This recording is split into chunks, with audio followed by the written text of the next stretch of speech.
It's Mini John Cena.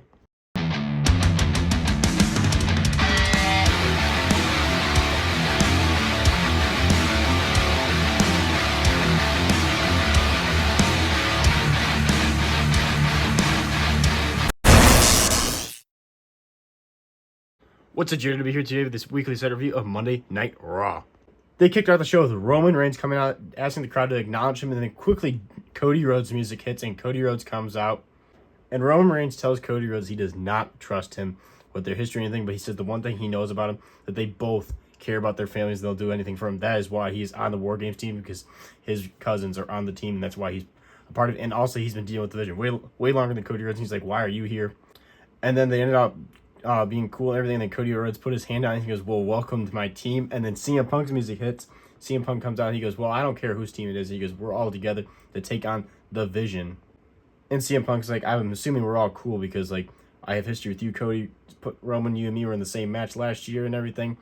And then they're kind of just, like, going all back and forth. You could tell, like, they're all, like, the big ego, like, who's the face of the team and everything. And then Roman Reigns ends it with saying, that title will look really good on my shoulder. Not saying who he was talking to. Walks out and then CM Punk's like, I think he was talking about you, Cody. I think it's going to end up being CM Punk. I think we're going to get CM Punk versus Roman at WrestleMania if Seth Rollins is not healthy for WrestleMania. Because I just don't see a Roman Reigns and Cody Rhodes Part 3. Even though it would be an awesome match, I just don't see it happening. Then we had Gunther take on Carmelo Hayes in the semifinals of the, quarterfinals of the Last Time Is Now tournament.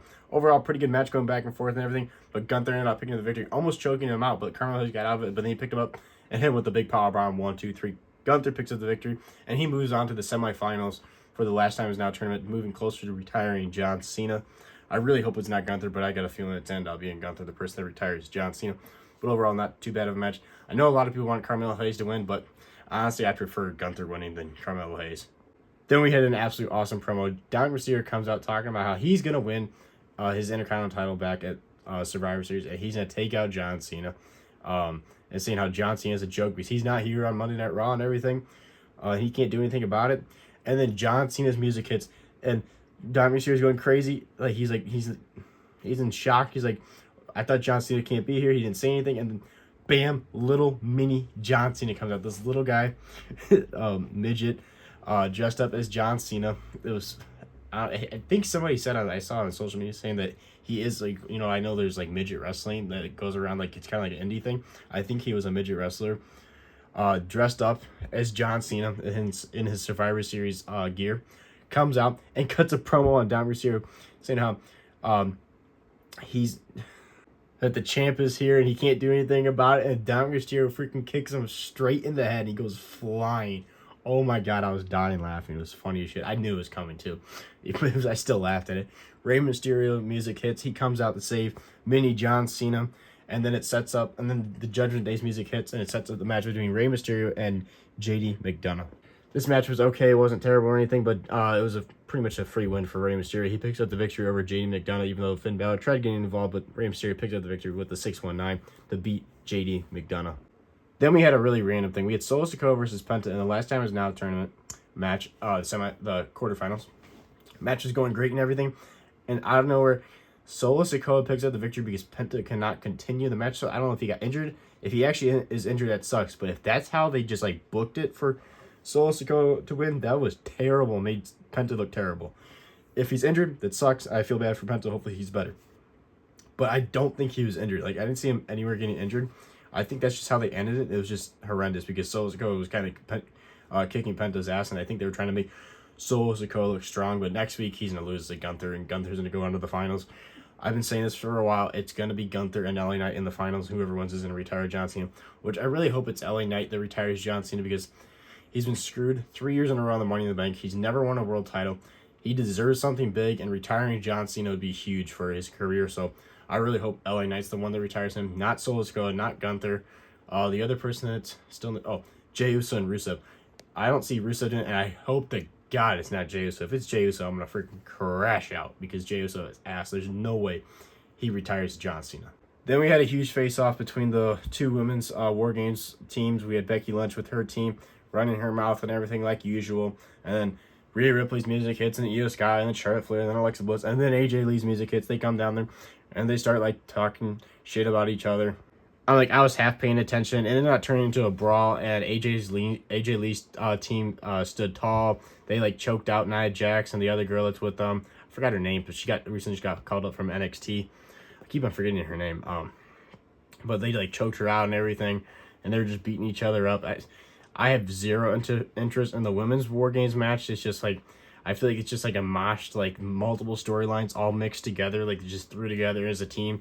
Like Becky Lynch, and in my opinion, it should be Becky Lynch versus AJ Lee in a singles match, not War Games. I just feel like it just feels really random, the whole situation. But I don't know, like, why is Nia Jackson, the girl that she's with, in this? It makes no sense. Like, where did they come from? Because like Rhea Ripley and Io Sky have been feuding with the Kabuki Warriors. AJ Lee's been feuding with Becky Lynch. Alexa Bliss and Charlotte Flair, I guess they were kind of feuding with Nia Jax and them, but also they just lost the tag titles to Kabuki Warriors. I don't know. This whole women's War Games match just seems weird, but AJ Lee's team stands tall over the heel team for the Monday Night Raw before War Games, so maybe the heel team will win. I don't know, but overall I found this whole segment pretty mid.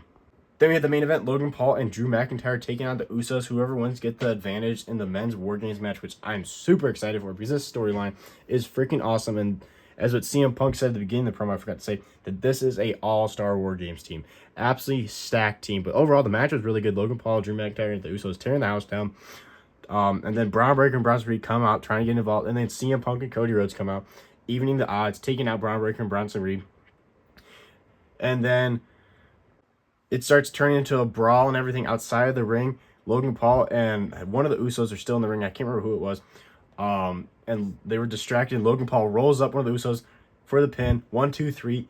Picks up the victory for Logan Paul and Drew McIntyre for Team Vision, to get the advantage in the War Games match. So I think they get the first person, and then the first person to come out of the cage. So it's a 2v1. That's the advantage. And then Roman Reigns' music hits. He comes out. Superman punch to Braun Breaker on the ramp. Superman punch to Bronson Reed down the ramp. Gets in the ring. Superman punch to Drew McIntyre. Superman punch to Logan Paul. He's standing tall. The whole team's standing tall. They're all standing there ready to go. And Brock Lesnar's music hit. And Brock and Paul Heyman comes out. Brock does his entrance with the pyro and everything. And he falls and slips on his ass. Oh my God. I literally laughed out loud. I was like, oh my God. Like, he comes out all this freaking badass, muscular with cowboy hat, like complete aura, takes the hat off, does like the big kick in the air. When he kicks in the air for the fireworks, he literally falls backwards, but he rolled perfectly, rolled backwards and got right back up like nothing happened. So I got to give him credit. He pulled it off pretty well, but it was still funny as hell. I've never seen Brock Lesnar botch his entrance like with the kick. He's been doing it forever. That's got to be the first time he botched it. But enough with the botch. He comes down with the team. He's trying to like laugh it off and everything. And they get up on the ropes, and the whole 5v5 teams go face to face. And this shot was just freaking awesome. So this is what I recreated for this whole thing. And then it just turned into a brawl, and they ended the show, which I wish they would stop doing that. Like, it's on Netflix. It's not like we're stuck on time. Let them finish it off and brawl up. Because I saw online they ended with the babyface team standing tall, and they poured a bunch of prime on Logan Paul, which is kind of funny. But I wish they would stop cutting off like too early. Like let this stay on TV. It's not like it's on USA Network and it's a certain time period. It's on Netflix. There's no time run. Why are we cutting off? I get it. It's supposed to be like a cliffhanger for like the people that are watching on TV, but the live crowd still sees it. We still see videos of it online. WWE social media literally posted last week's like after the math stuff. Like, so it's like, why not keep it on TV? But overall, I'm super excited for War Games. Like, last year's War Games, I was not excited for it at all. It was just meh to me. CM Punk and Roman Reigns teaming together, okay. They built it up to a big thing. But this is just stacked. Cody Rhodes, Roman Reigns, CM Punk, the Usos, they're great as a tag team, so whatever. Drew McIntyre, Brock Lesnar, Logan Paul, and the big Bronson Reed and Braun Breaker. It's just a super team. And feel like this War Games has a way better build than last year's. 2 years ago was pretty good when CM Punk returned and Randy Orton returned and everything. That was a really good one. And before, the Bloodline one was decent. But this one, I feel like this one's just, the star power was crazy. I'm super hyped for it. And then also I'm like super excited for Dominic Mysterio versus John Cena. I know some people have been hating on that it's a rematch for John Cena's second to last match. But Dominic Mysterio is the future. He's a future megastar. Like, even though he might not be like a super like big guy, he's still going to be as big as his dad at some point. So they're definitely going to push him up. So I'm super excited for a Survivor Series. The women's War Games match is okay. It should be fun and entertaining to watch. And then I think there's a fourth. Is there a fourth match? Yeah. I'm forgetting there's a match for Survivor Series. It's the 2 War Games, John Cena and Dominic Mysterio, and there's another match, and I'm forgetting it. But I'm super excited for Survivor Series. This Monday Night Raw was a great Monday Night Raw to send us off to like the Monday Night Raw before Survivor Series. I'm hyped. I'd give this Monday Night Raw a solid 4 out of 5. Oh, and the other match is Nikki Bella and Stephanie McCare for the Women's World Title. There was a little backstage thing for Stephanie McCare saying how Nikki Bella is making a mistake trying to come after her, but she doesn't know what she's coming after. But overall, decent Monday Night Raw, really good Monday Night Raw. I'm gonna give it a 4 out of 5. Not as good as last week. Last week's Monday Night Raw was insane, top tier Monday Night Raw. But 3 weeks in a row, really good Monday Night Raws. Boston, the Garden, and now this week. I love it. Monday Night Raw's cooking right now. Great Monday Night Raw. This is JRW Live. Make sure to like, subscribe, stay interested for your content because we post every single day on this channel.